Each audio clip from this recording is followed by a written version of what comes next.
Amém, meus irmãos, graças a Deus. Ontem nós tivemos aqui um estudo bem interessante sobre uma introdução à teologia reformada, e esse mês de outubro é o mês da reforma, né? Esse ano nós comemoramos 508 anos da reforma protestante, e o meu desafio para mim mesmo foi, durante todo esse mês, nós meditarmos juntos sobre temas relacionados à teologia reformada, a teologia da reforma. E vimos ontem os 5 solas, os famosos solas, né? E hoje nós vamos começar com aquele que é básico, né? Nós vamos tratar sobre o sola escritura. Então, queria que você abrisse sua Bíblia comigo, lá em 2 Timóteo, capítulo 3, nós iremos ler do versículo 14 ao versículo de número 17. O tema que nós separamos para o sermão nessa noite é a palavra que nos prepara para toda boa obra. Tudo aquilo que o crente quer fazer para agradar a Deus, ele quer viver uma vida piedosa, a palavra do Senhor é suficiente para nos instruir em como viver para Deus, em como viver a vida que agrada ao nosso Senhor.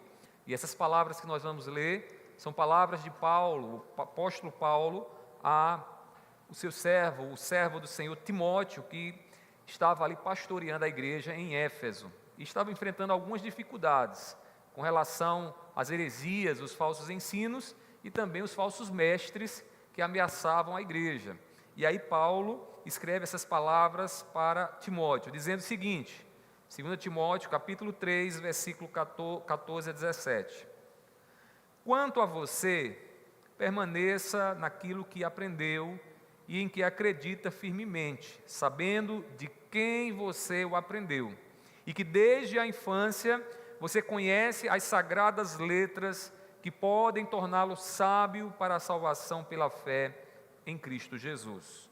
Toda a Escritura é inspirada por Deus e útil para o ensino, para a repreensão, para a correção, para a educação na justiça, a fim de que o servo de Deus seja perfeito e perfeitamente habilitado para toda boa obra. Meu Pai, em Tua presença nos colocamos mais uma vez e pedimos, ajuda-nos a entender a Tua palavra. Tu que conhece o coração, Tu que sabe, Senhor, os caminhos que nós temos trilhado, eu Te peço nessa noite que o Senhor esteja aqui a iluminar o nosso caminho pela Tua palavra e que o nosso coração se alegre, Senhor, em saber que podemos ouvir a Tua voz através da Tua santa palavra. Pai, seja com cada um dos meus irmãos, dar-nos a edificação que nós necessitamos. Eu Te peço assim, em nome do Teu Filho amado Jesus. Amém, amém. Os irmãos podem se assentar. Meus irmãos, nós precisamos entender inicialmente o que é que significa essa expressão em latim, sola escritura. Uma expressão para nós bem conhecida, mas eu preciso chamar a atenção de vocês para um detalhe. Sola escritura significa somente a Escritura, somente a Escritura.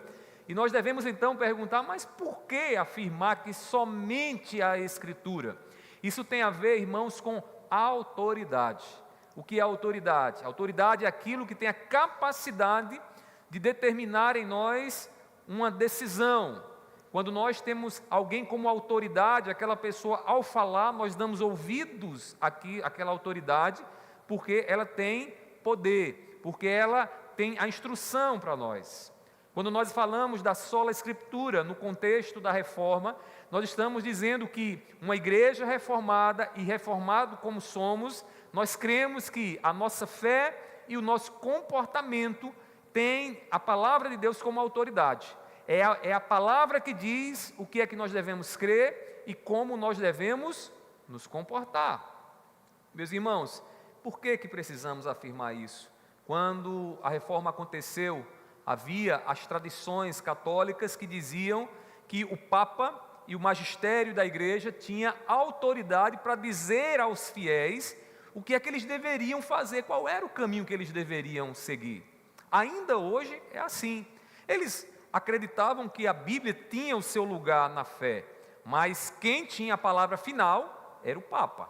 Logo, o que o Papa falasse, se estivesse ali em desacordo, como muitas vezes ele afirma estar com as Escrituras, em desacordo com as Escrituras, então deveria-se obedecer o Papa e não a Bíblia Sagrada. Isso trouxe um incômodo aos reformadores, especialmente Lutero, que nas suas teses propõe que a igreja reveja o lugar das Escrituras. Porque o que a igreja estava fazendo naquela época, no século XVI, não estava em conformidade com o que a Bíblia diz. Por isso, nós chamamos de reforma, porque a proposta de Lutero não foi acabar com a igreja, foi chamar a igreja a refletir sobre os caminhos que ela estava trilhando e rever, e repensar e reformar porque estava em desacordo com a Bíblia Sagrada. Meus irmãos, Lutero e os reformadores, eles desafiaram literalmente a igreja medieval, que colocava a tradição acima de todas as coisas. E ao afirmar o sola escritura, ele está dizendo, não é a igreja, não é um corpo de professores e mestres que ensinam e tem autoridade final, a autoridade final está na Bíblia Sagrada. A palavra então, irmãos, foi devolvida ao povo. O povo não ficou a esperar alguma interpretação apenas por parte dos líderes religiosos, mas o povo começou a ler a Bíblia, e ao ler a Bíblia começou a entendê-la e a interpretá-la e a ser edificados diretamente pela leitura das Escrituras Sagradas. Ontem a palavra era obscurecida pela tradição. Ontem que eu falo aqui, naquela época, né, meus irmãos? Hoje o problema é outro, o problema é a negligência prática da palavra. A gente até sabe. A gente sabe quantos livros tem na Bíblia, como a Bíblia está dividida. A gente consegue até dizer em linhas gerais qual é a história que a Bíblia conta. Mas o nosso problema contemporâneo, irmãos, é a negligência na prática da palavra. Quando a situação aperta, quando estamos diante de dois caminhos, de um dilema, muitas vezes abrimos mão da palavra e não buscamos consultá-la nas decisões que precisamos tomar na nossa vida. Muitos dizem, eu creio na Bíblia Sagrada, eu creio que ela tem autoridade, mas vivem muitas vezes guiados pelos sentimentos, por modismos, pela opinião dos outros, né? Quantas pessoas, irmãos, não estão determinando a sua vida e os seus comportamentos pela quantidade de curtidas que recebem nas redes sociais? É muito comum a gente ver pessoas, né, que elas já não têm uma decisão porque elas vão simplesmente seguir aquilo que os seus seguidores querem que elas façam. E esses seguidores, a opinião desses grupos, se torna a autoridade final na vida dessas pessoas. Será que no meio cristão, irmãos, tem sido diferente? Em muitos casos, irmãos, nós podemos ver que as pessoas estão mais preocupadas com a opinião dos outros do que com aquilo que a Bíblia Sagrada tem a ensinar. A situação em que Timóteo vivia, irmãos, era uma situação difícil. Timóteo, ele era um jovem pastor e que me lembra muito o início do meu ministério. Quando eu chegava em muitos lugares, as pessoas diziam assim para mim, mas você é tão jovem, você é um pastor mesmo? Porque eu era muito novo, né? Acho que eu tinha uns 24 anos, 23 anos, né? E as pessoas acostumadas com pastores já experimentados, então eu me sentia assim no lugar de Timóteo. Que Paulo, inclusive, vai dizer, Timóteo, não deixe que a sua juventude menospreze seu ministério, né? Procure ser exemplo para os fiéis, mesmo sendo jovem. Timóteo vivia no seu contexto, diante de um problema seríssimo, irmãos, seríssimo. Os falsos mestres estavam se levantando. Muitos com capa de piedade entravam nas casas, ensinavam o evangelho, e Paulo vai exortar ou orientar Timóteo para que Timóteo tenha cuidado com estes, porque estes que muitas vezes entravam com ensinamento, tentando seduzir viúvas, como ele vai dizer aqui no contexto dessa carta, eles estavam distantes da palavra de Deus. Eles já haviam caído na fé, por quê? Porque eles já não tinham a palavra como fundamento. E é isso que Paulo vai ensinar a Timóteo no capítulo 3, do versículo 1 ao 13. Ele vai mostrar a Timóteo que Timóteo deve estar atento a esses hereges, a esses falsos mestres, porque os dias são difíceis. Os dias são dias em que o povo está inclinado e desejoso de ouvir aquilo que eles querem e não aquilo que a palavra tem a ensinar. E aí no versículo 14, Paulo diz assim a Timóteo: você, porém, permaneça naquilo que aprendeu. Quem era Timóteo, irmãos? Timóteo foi criado por sua mãe e pela sua avó, e elas eram mulheres judias. O pai dele era grego, né, gentil, mas Timóteo teve a orientação dessas mulheres, ele recebeu a instrução na palavra dessas mulheres, de maneira que ao crescer e ao desenvolver a sua fé, ele pôde perceber, lendo aquilo que sua avó e sua mãe ensinavam do Antigo Testamento, que a salvação é pela fé, e a fé em Cristo Jesus. De maneira que Paulo vai nos mostrar aqui nesses versículos que lemos, que Timóteo deveria permanecer firme naquilo que ele havia aprendido da sua mãe e da sua avó. E por que Paulo está dizendo isso a Timóteo? Porque uma vez que Timóteo estivesse firme na palavra, uma vez que ele buscasse alimentar a sua alma na palavra e exercer o seu pastoreio na palavra, ele não sucumbiria, ele não cairia aos ventos do falso ensino, e nem muito menos se seguiria o caminho daqueles que estavam ensinando um outro evangelho que não era o evangelho do nosso Senhor Jesus Cristo. Irmãos, só a Escritura é capaz de dar sabedoria para a salvação em Cristo Jesus. E Timóteo compreendeu isso muito cedo. Veja o que diz o versículo de número 15. Diz assim: e que desde a infância você conhece as sagradas letras, que aqui se refere à Bíblia Sagrada, que podem torná-lo sábio para a salvação pela fé em Cristo Jesus. Timóteo, lendo as Escrituras, ele pôde perceber pela iluminação do Espírito que a salvação é por meio do nosso Senhor Jesus Cristo. Portanto, meus irmãos, o sola Escritura, ele não deve ser para nós somente um lema histórico, mas um princípio vital para a nossa vida. Olhar para as Escrituras, aprender nas Escrituras, é aprender a salvação que Deus tem para nós. E ao olhar para as Escrituras é receber da parte de Deus todo o preparo que nós precisamos para viver uma vida piedosa. Ou seja, uma vida que agrada a Deus. Uma vida que Deus olha dos céus e olha para mim e para você, e em obediência à palavra do Senhor, Deus diz: minha filha e meu filho, eu me agrado de você, porque a sua vida está na palavra, está fundamentada nas Escrituras Sagradas. E eu queria que você observasse algumas coisas aqui comigo acerca das Escrituras Sagradas. Primeiramente, as Escrituras nos chamam a perseverar na fé que nós recebemos.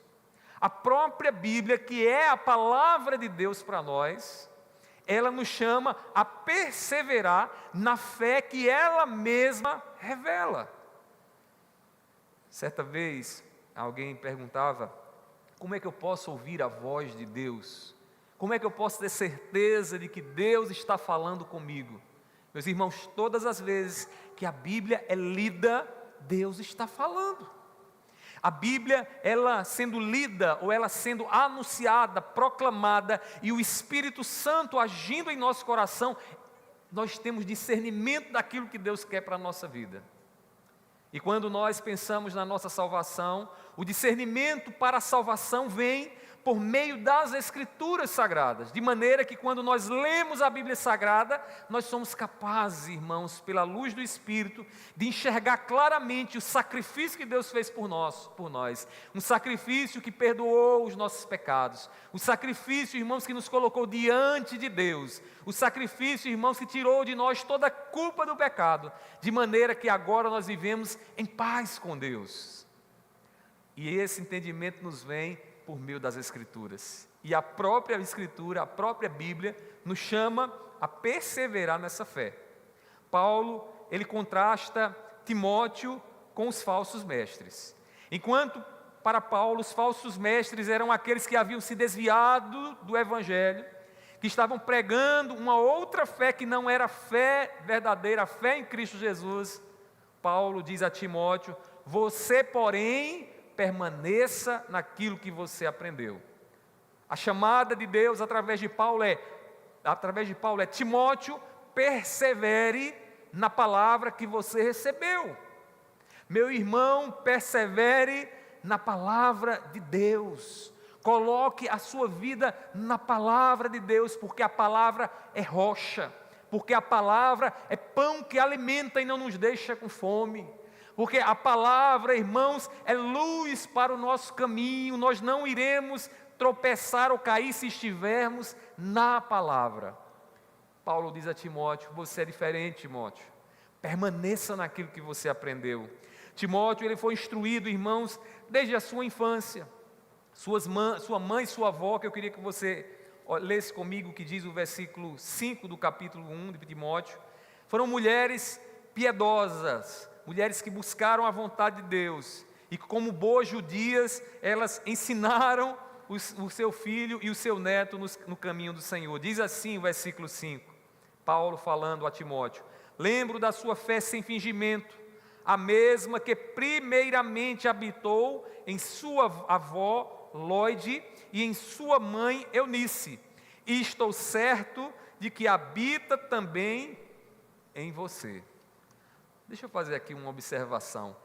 Essas mulheres eram mulheres dedicadas que tiveram uma preocupação na sua vida: transmitir para o seu filho e transmitir para o seu neto a palavra de Deus.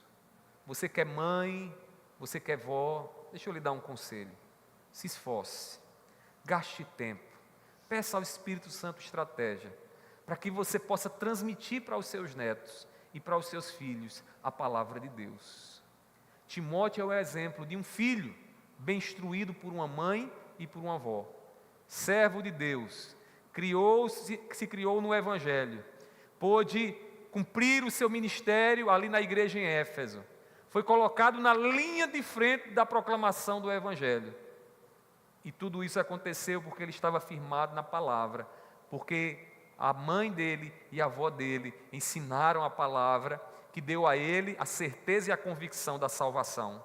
Meus queridos irmãos, o foco não é apenas informação, mas transformação e sabedoria de vida. Permanecer na palavra do Senhor não é só saber o que está dentro da Bíblia Sagrada. Não é. Porque Jesus disse: olha, aquele que ouve as minhas palavras e não as pratica, entenda praticar como o ato transformador da palavra, se não praticar é semelhante ao tolo que inventou de construir uma mansão bem bonita lá na areia da praia de Cabo Branco. O que é que vai acontecer? Ela não vai suportar, irmãos, os ventos. Assim é uma vida que é construída em outro fundamento que não é a palavra de Deus, a palavra de Cristo Jesus. Meus queridos irmãos, quando nós falamos aqui em permanecer na Bíblia Sagrada, nós estamos falando de informação, mas uma informação que nos leva à transformação. Uma informação em que nós lemos a Bíblia Sagrada e aquilo que Deus fala por meio da Bíblia Sagrada nos leva a refletir: como é que eu estou agindo como marido? Como é que eu estou agindo como pastor? Como é que eu estou agindo como filho? E quando eu entendo na palavra o que Deus tem a me dizer nessas áreas e peço força ao Espírito Santo, a minha vida, irmãos, ela já não é mais a mesma. Ela é transformada. Louvado seja Deus, porque logo no início do meu ministério, eu tive uma experiência de grande transformação por meio da palavra. Quando eu terminei o seminário, irmãos, eu achava que, como eu ia trabalhar com gente, eu precisava estudar muito psicologia. Então, entender o comportamento humano para poder saber como agir diante do comportamento humano. Me ajudou em muitas coisas, mas não foi suficiente. Até um dia que eu recebi um chamado de um casal que estava pronto de se divorciar. E o casal disse assim: pastor, nós já vamos para o cartório, não vai dar mais certo, vamos acabar. E um casal que tinha idade de ser meus avós. Eu, jovem, eu disse: pronto, e agora? O que é que a psicologia me diz? E não vinha nada à mente. O que é que eu vou dizer a eles? Sei que eu entrei no carro, peguei a Bíblia e fui em direção à casa deles. Quando cheguei lá na casa deles, Deus disse: abra a Bíblia e leia a Bíblia com eles. Foi essa a direção que eu recebi do Senhor. Eles estavam os dois com a cara emburrada, um de um lado, outro do outro. Pega a Bíblia, os dois. Vai, pastor, já está decidido. Pega a Bíblia, os dois. Os dois pegaram a Bíblia, abriram lá Efésios capítulo 5. Aí eu digo: leia primeiro você. E aí o marido leu: maridos, amai a sua esposa como Cristo amou a igreja. Você agora, mulheres, sejam submissas aos seus maridos no Senhor. Não, pastor, a gente desistiu, a gente não vai mais divorciar não. E a partir dali, irmãos, no poder do Espírito Santo, por meio da palavra, houve transformação. É essa transformação que o Espírito Santo gera no coração do crente através da palavra. É por isso que você não pode deixar para ler a palavra só quando estiver aqui na igreja. Você tem que ter o hábito diário de sentar, de fazer a sua devocional e pedir ao Espírito Santo: Espírito, fala ao meu coração. Fala ao meu coração. E o Espírito Santo vai guiar você, vai dar um entendimento, e você vai experimentar a transformação quando você disser: Senhor, eu prefiro a tua vontade do que aquilo que o meu coração quer. Porque às vezes é assim, né? É o que o coração da gente quer e a palavra de Deus. E a gente tem que pedir força para dizer: eu vou permanecer na vontade de Deus.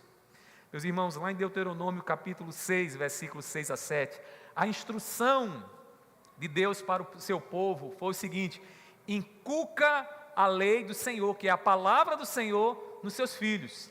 Quer andando, quer deitado, coloque nos umbrais das portas, para que eles possam ter contato com a palavra do Senhor, e tendo contato com a palavra do Senhor, lembrar do caminho da sabedoria, o caminho que eles devem trilhar.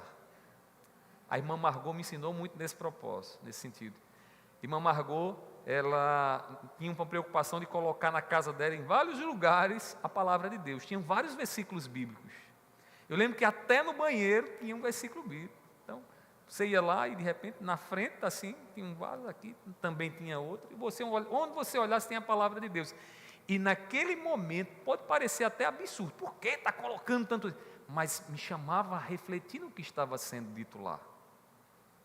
Essa era uma preocupação que o povo de Deus tinha. Por quê? Porque se os filhos crescessem, se afastassem da palavra do Senhor, eles estariam fora da aliança com Deus. E fora da aliança com Deus, sabe o que é que restaria para eles? Maldição. Como aconteceu quando o povo se desviou do caminho do Senhor e foram levados para o exílio, para sofrer o castigo por conta do afastamento de Deus, se afastaram da aliança, desobedeceram à vontade do Senhor. A palavra do Senhor tem essa preocupação de ensinar, de nos instigar a ensinar a palavra de Deus. Lá em João capítulo 5, 39, Jesus afirma que as Escrituras dão testemunho dele, de maneira que quando nós ensinamos a Bíblia Sagrada, irmãos, tudo o que ensinamos converge no nosso Senhor Jesus Cristo. Tudo em que ensinamos na Bíblia e lemos na Bíblia ganha sentido quando nós deixamos Cristo Jesus clarear o texto para nós. Quando nós lemos a Bíblia dessa forma, irmãos, não tem erro. Não tem erro. Irmãos, nossa fé nasce da palavra que nós ouvimos, porque a fé vem pelo ouvir e o ouvir da palavra de Deus. Eu pergunto a você aqui nessa noite, de quem você tem aprendido a sua fé? Qual o lugar que a Bíblia tem no seu lar e na sua rotina? Ou você só tem lido a Bíblia quando chega na igreja? Tem crente que só lê a Bíblia quando chega na igreja. Isso é ruim, porque certamente está sendo guiado por alguma outra autoridade e não pela Bíblia Sagrada. Nós éramos no passado conhecidos como o povo do livro e deveríamos ser conhecidos assim, sabe por quê? Porque a nossa vida está aqui na Bíblia Sagrada. Os reformadores, eles tiveram a preocupação de colocar a Bíblia, irmãos, no centro da vida. Uma das mudanças que houve na organização da igreja para os reformados foi que a mesa da Eucaristia, como no catolicismo ainda hoje é assim, né? Você entra numa catedral, numa igreja católica, o que está no centro lá é uma mesa. Por quê? Porque o evento mais importante para o catolicismo é a Eucaristia. Eles acreditam que naquele momento você está repetindo o sacrifício de Cristo. E é um momento sagrado, onde o pão se torna o corpo literalmente de Jesus e o vinho se torna o sangue literalmente de Jesus. De maneira que qualquer erro ali é um grande sacrilégio. Meus irmãos, os reformadores não encontraram base bíblica para isso. A ceia, a gente realiza a ceia como realizamos nessa noite, mas sabe o que é que tomou o centro no lugar da mesa? O púlpito. E por uma razão óbvia, porque Deus fala e Deus se relaciona conosco por meio da Bíblia Sagrada. Então, o púlpito está no centro das nossas igrejas, por quê? Porque nós queremos ouvir a voz de Deus, e a voz de Deus, ela sai por intermédio da palavra, da pregação da palavra. Então, nas igrejas reformadas, o momento, o ápice da adoração é o momento da pregação, onde a palavra é explicada e nós podemos discernir o que é que Deus tem para a nossa vida. Será que nós temos tido contato com essa palavra, irmãos? Será que temos lido o suficiente? Será que se o seu neto perguntar, vovó, o que é que diz o livro de Judas? Será que você é capaz de ensinar a ele? Será que você consegue alimentar a própria alma com o que está lá em Judas? Meus irmãos, nós temos que nos preocupar com isso, né? Porque se a nossa vida estiver sendo edificada em outra coisa que não é a palavra, nós estamos vivendo de forma tola, nós não estamos vivendo de forma sábia. Meus irmãos, perseverar no ensino bíblico é devemos resistir à tentação de buscar aquelas experiências passageiras. É olhar para a Bíblia e dizer, eu quero o que permanece, e o que Deus tem para nós é permanente. Mas eu ainda queria destacar algo mais aqui, irmãos, acerca das Escrituras. A Escritura, ela é inspirada por Deus e suficiente para nos guiar. O que quer dizer inspirada por Deus? Essa palavrinha que foi traduzida por inspirada por Deus, ela lá na língua original, ela é composta de duas palavrinhas, que é a theos, de Deus, theos, pneusto, que traz a ideia de pneuma, sopro, ar, né? Então, a ideia é o soprada por Deus, a grosso modo seria isso, ou seja, a Bíblia Sagrada é o próprio Deus soprando para nós e nos trazendo a revelação da sua vontade. Isso já deveria nos fazer olhar para a Bíblia de uma forma diferente, que não é um livro qualquer, não é um livro como aqueles outros que nós temos em nossa biblioteca, é um livro especial, irmãos, é um livro que nós olhamos para ele e ouvimos o que ele tem para dizer, porque ele nos traz o sopro de Deus, a palavra de Deus para nós. Isso quer dizer a palavra ser inspirada. E uma vez que a palavra foi inspirada por Deus, ela é suficiente para nos guiar. Meus irmãos, na época da Reforma, havia as cartas, as encíclicas que o Papa escrevia, e havia a Bíblia Sagrada. Então, a Bíblia Sagrada revela o Evangelho, revela a palavra, mas o que o Papa tem a dizer complementa aquilo que a Bíblia ensina. Como se a palavra de Deus, o que Deus disse, fosse insuficiente para nós, fosse uma comida que não fosse capaz de alimentar a nossa alma, e por isso precisaríamos buscar ouvir instruções extra-bíblicas para poder alimentar a nossa alma. Não é isso que Paulo está dizendo aqui. Não é isso que Paulo vai nos mostrar aqui. Paulo lista para nós algumas utilidades da Bíblia Sagrada. Eu queria que você observasse aí. Primeira delas, ensino. Quem é que precisa de ensino? Quem vive na ignorância. A palavra ensina, ele diz, a palavra repreende, ou seja, a palavra alerta para que você não caia no erro. Ela mostra para você o buraco que está mais à frente. Se você ouvir ela e buscar a sabedoria dela, ela vai dizer o que é que vai acontecer mais à frente. E diz para que você não siga no caminho que você está seguindo, para que você não venha cometer o erro. Ainda diz que ela corrige. Quem é que precisa de correção? Quem está fora do lugar. Quem está fora do lugar, está fora de rota, está andando na trilha errada. A palavra corrige. E Paulo ainda diz que ela educa ou traz instrução na justiça. Quem quer viver justamente para Deus, é na palavra inspirada de Deus que ele receberá a instrução para saber se conduzir bem, se conduzir no caminho da sabedoria. Então, nós precisamos de algo mais além da Bíblia para nos guiar? Não, meus irmãos, nós precisamos das Escrituras apenas. O que precisamos é lê-la, sob a luz do Espírito Santo, para entender o que é que a palavra do Senhor tem para nós.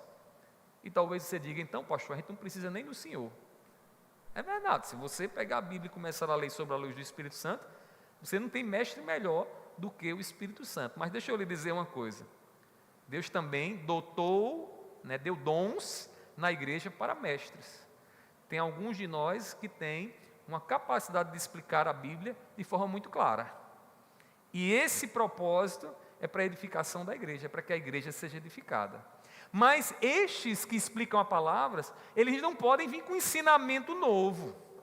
Eles não podem ser como a Ellen White faz lá no Adventismo do Sétimo Dia. Nem o que faz o Joseph Smith lá no livro, nos Mormons, né? Não pode. Por quê? Porque a Bíblia é suficiente. A Bíblia foi soprada por Deus, pelo um Deus perfeito, pelo um Deus que conhece as nossas necessidades e pôs os princípios aqui na Bíblia para que a gente possa, irmãos, nos conduzir em nossas necessidades de forma a agradá-lo.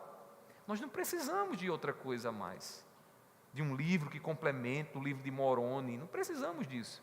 A Bíblia é suficiente para nós. Deixa eu lhe dizer uma coisa, ame a Bíblia que você tem.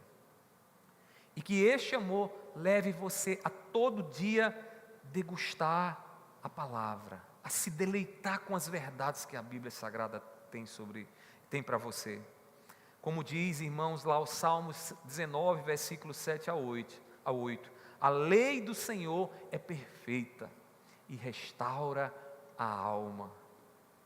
Sabe aqueles dias que a gente está abatido, que a gente está vendo tanta coisa ruim acontecendo, a gente liga a TV, é notícia ruim, uma atrás da outra, causa uma tristeza no coração, diz, meu Deus, o mundo está sem direção.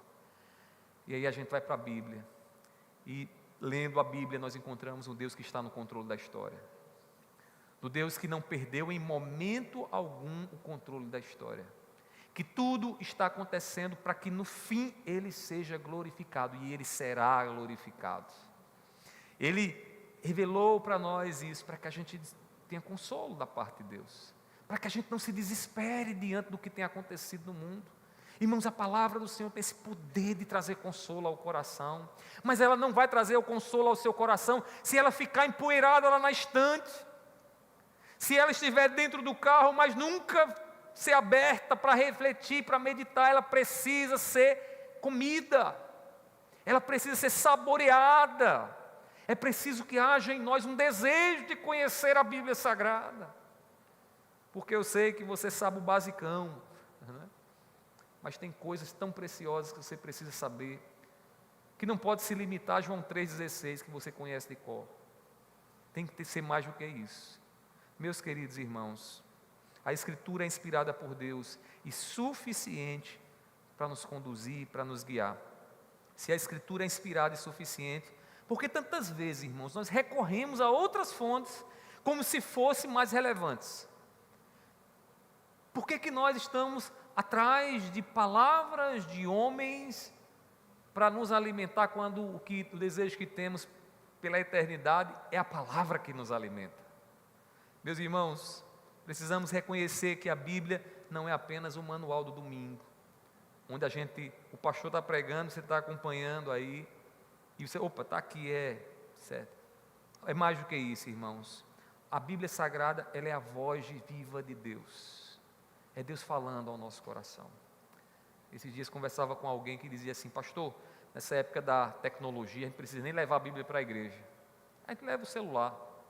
É bom, eu tenho Bíblias aqui instaladas no meu celular, maravilha.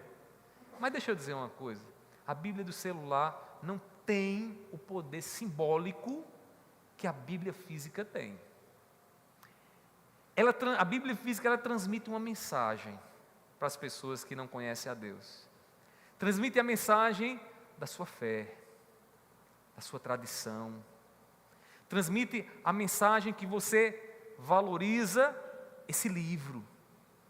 Então, meus irmãos, aqueles que puderem, seria tão interessante se você tivesse a sua Bíbliazinha para poder carregá-la, para ela não ficar escondida, Antigamente, eu lembro na minha adolescência, tinha as Bíblias canivete, que era aquelas, tem a Bíblia que é a espada, né? É bem grandona, e tem a canivete que é bem pequenininha, né? Que cabe até no bolso, né? Mesmo que seja uma canivete, mas não se envergonhe de levar a Bíblia. Não se envergonhe, porque ela tem um poder simbólico. Ela transmite algo de você para com quem você convive. Lá no seu trabalho, na rua, no seu condomínio, ela transmite uma mensagem. E a gente não pode se envergonhar da palavra, porque a palavra de Deus, a Bíblia Sagrada, é a voz viva de Deus para nós. Meus queridos irmãos, reservemos um tempo nessa semana para ouvir e obedecer a palavra. Reserve um tempo. Talvez a semana que passou agora foi tão corrido e a gente naturalmente fica pensando, mas está corrido demais, não dá nem para eu parar para ler a palavra de Deus. Às vezes vai ler no fim do dia cansado, já não se concentra em nada. Essa semana o desafio que eu deixo para você é: reserve um tempo para você meditar na palavra. Reserve aquele tempo para dizer: agora ninguém fale comigo, agora eu não vou atender telefone, agora eu não vou falar com ninguém, eu quero ouvir só a voz de Deus. Alimente sua alma com a palavra de Deus. Eu estou falando aqui para o seu bem. Isso não é fardo nenhum para um filho de Deus, porque a palavra de Deus é ouvir a voz do Pai, é ouvir o que o Pai tem para o Filho. Portanto, meus irmãos, a Escritura, ela é suficiente e ela nos guia no caminho que Deus deseja. E eu queria destacar uma terceira e última coisa aqui acerca das Escrituras. Irmãos, a Escritura, ela nos equipa para viver em fidelidade. O que nós precisamos, irmãos, para viver fielmente, nós temos na palavra do Senhor. E aí, Paulo diz assim, olhe só no texto, ele diz assim, versículo 17: a fim de que o homem de Deus seja perfeito e perfeitamente habilitado para toda boa obra. Essa palavra perfeito poderia ser traduzido também, né, por maduro. Maduro. Né? O que é uma coisa madura? É aquilo que alcançou, né, o seu estágio de amadurecimento. Né?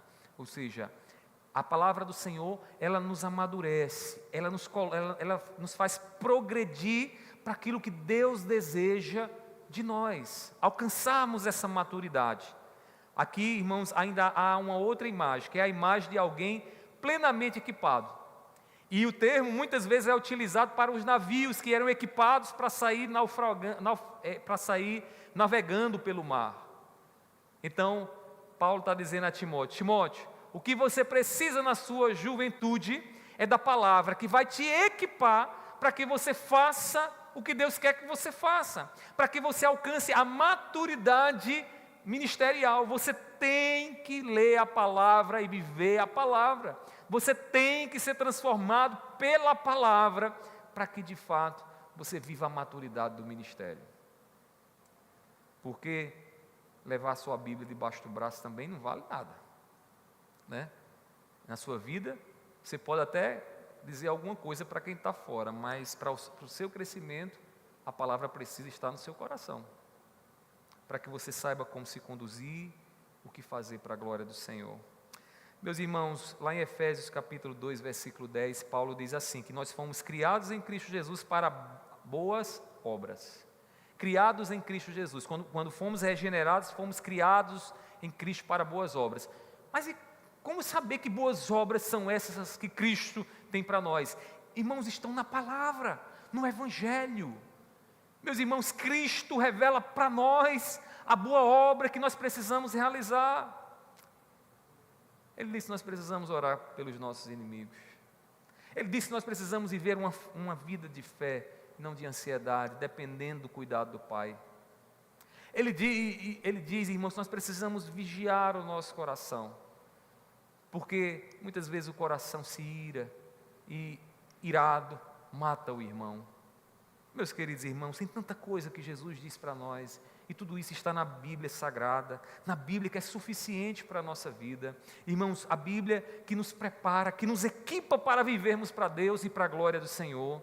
Irmão, sem a Escritura, o crente é como um soldado sem armadura. E o que é um soldado sem armadura? É um soldado vulnerável. É um soldado onde o inimigo vai lançar suas setas na mente e vai desviar você. Hoje pela manhã eu escutava o irmão Lima aqui falando, me permita, Lima, citar o exemplo. Ele falando da guerra espiritual que enfrentou logo no começo da sua caminhada, onde todas as vezes que ele ia orar, o inimigo dizia: Deus não existe. Deus não existe. E isso pôs ele numa guerra interior, onde ele dizia: Deus existe. Se não existisse, você não estava afirmando isso para mim. Não foi, Lima? E nessa guerra, irmãos, ele saiu vitorioso. Vitorioso crendo naquilo que a palavra do Senhor ensina.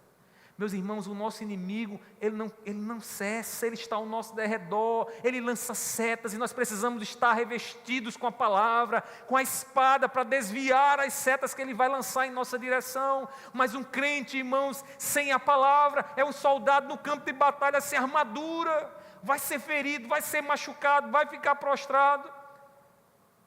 E nós não podemos, irmãos, viver assim. Precisamos da palavra, precisamos da palavra. E meus irmãos, precisamos assumir o compromisso diário de ser equipados pela palavra de Deus. Pastor, como é que se dá na prática? Você pode ler até um versículo por dia. Descobrir o princípio que está lá. E o que Deus diz para você, seja uma promessa ou um mandamento, se comprometa a crer e se comprometa a fazer. No momento que você se compromete a crer e a fazer, a tua vida começa a experimentar a transformação do Espírito. Você começa então a se equipar da sabedoria de Deus e não da sabedoria do homem. Ô pastor, mas eu gosto de ler, entender, pesquisar e beleza. Não é suficiente. Se você lê, pesquisa, é como você vai ao médico, o médico prescreve o remédio para você, você lê a receita, diz muito bem, eu sei qual é o remédio, e você não toma o remédio.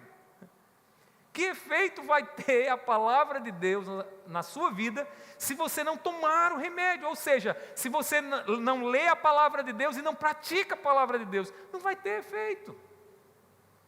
Então, para se equipar essa semana contra aquilo que o inimigo vai tentar contra a sua vida, aquilo que você vai ler, ainda hoje talvez, ou amanhã pela manhã, assuma um compromisso de praticar, de viver. Meus queridos irmãos, será que temos nos preparado pela palavra para enfrentar as tentações lá no trabalho? Será que temos nos preparado com a palavra para encarar os desafios que a vida diária traz sobre nós, que não são poucos, né? No trabalho, interiormente, na alma, no coração. A Reforma Protestante, irmãos, proclamou o sola Escritura. E o que eu estou relembrando a vocês hoje aqui é que precisamos nos voltar para a Escritura. Nós precisamos nos voltar para a Escritura, porque só a Escritura, irmãos, é a palavra de Deus e tem autoridade final e suficiente para a nossa vida. E como é que eu sei disso, pastor? Eu vou lhe dar a prova a prova cabal. Ouça a palavra e pratique. E você vai perceber que quando você praticar ela, você vai ter contato com a vontade de Deus. E você vai perceber o quanto ela é maravilhosa e o quanto ela é poderosa. Pratique a palavra. Pratique a palavra. Não apenas entenda a palavra, busque viver a palavra. Hoje o problema, irmãos, não é apenas o ataque externo à Bíblia Sagrada, que muitas vezes nós vemos aí pessoas tentando desmerecer a Bíblia Sagrada. Ah, a Bíblia é um livro cheio de erro. Tem um grande pregador que na década de 90 pregava aí para todo lado, que diz que o que nos interessa agora é apenas ouvir o Evangelho. Tudo mais é irrelevante na Bíblia Sagrada. Veja a que ponto essas pessoas chegaram, né? Irmãos, a negligência interna é o maior perigo, embora esses ataques externos aconteçam. Mas a negligência interna, e o que é negligência interna? Eu, que conheço a Bíblia, não me comprometer a vivê-la. Irmãos, crentes que confessam a autoridade da Bíblia, mas não vivem no seu dia a dia. Na hora que tem conflitos no casamento, buscam em tudo no do mundo para tentar resolver o problema, mas não busca a orientação na palavra de Deus. Quando tem que tomar uma decisão, quem tem a última palavra muitas vezes é quem? É o médico, é o psicólogo, é o sociólogo, é o filósofo, mas a Bíblia não. Nós não podemos viver assim, meus irmãos. Cristo é a palavra de Deus encarnada. Cristo é a palavra que nós precisamos para alimentar a nossa alma. A Bíblia Sagrada, ela é compreendida quando nós percebemos, irmãos, que Cristo Jesus é quem lança luz para vivermos tudo o que a Bíblia tem para nós. Irmãos, é Ele mesmo que nos chama a permanecer na Sua palavra para sermos verdadeiramente Seus discípulos. Ele diz lá em João 8, 31 e 32, é necessário permanecer nas palavras dEle, para de fato sermos discípulos dEle. E se queremos permanecer na palavra dEle, a palavra dEle está na Bíblia. É a Bíblia que nós precisamos comer dela, usar como alimento para a nossa alma. Portanto, meus irmãos, não basta que a gente defenda que a Bíblia é inspirada por Deus, que a Bíblia foi dada por Deus. É importante fazer isso, mas mais importante do que isso, irmãos, nós precisamos demonstrar o poder dela, a suficiência dela na obediência. Precisamos demonstrar o poder dela quando nessa semana você estiver diante do inimigo, feroz contra você, e você ouvindo a palavra, você saber como agir perante o inimigo, na prudência que a palavra te dá. Que Deus nos ajude, irmãos, e que a palavra do Senhor não seja só carregada ou conhecida, ela seja vivida por cada um de nós. Que o Espírito Santo nos ajude e que o sola Escritura seja vivido por nós. Amém? Fiquemos de pé e vamos fazer